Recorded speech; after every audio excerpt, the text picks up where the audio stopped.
Yeah. So what are your thoughts? I'm curious about this whole carnivore diet craze.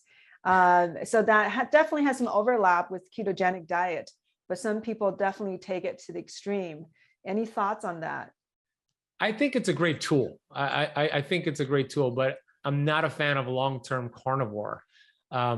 It's just not something I think we should do. I've interviewed Dr. Paul Saladino, the carnivore MD, a couple of times, right? He's a buddy of mine. And when I interviewed him 2.5 years ago, his book just came out, The Carnivore Code. He was like, carnivore, only carnivore, carnivore for the rest of your life.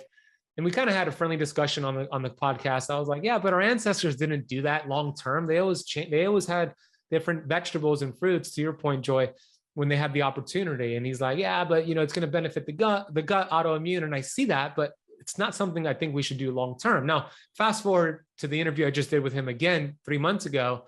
He's now having over 100 grams of fruit per day with his carnivore. So he's not technically the same carnivore guy he was 3 years ago, because his health started to have some issues, right? So he saw the change there. So carnivore could be amazing for somebody, especially somebody with leaky gut, autoimmune disease, but you don't stay on carnivore forever. You maybe use it as an elimination diet, work on the gut, find out what's affecting that gut, and then you start bringing back the vegetables, the carbs. So I throw in carnivore a couple times per year, where I'll do 30 days of carnivore, kind of reset the gut. I feel really great with it. And then I incorporate the veggies and the plants and the fruits. So I like it as a tool, but not a long-term solution.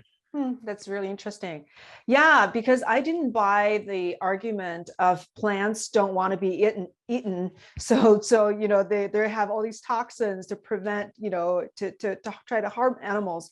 But do animals want to be eaten? No animals want to be eaten by another animal either. I mean, it makes no sense.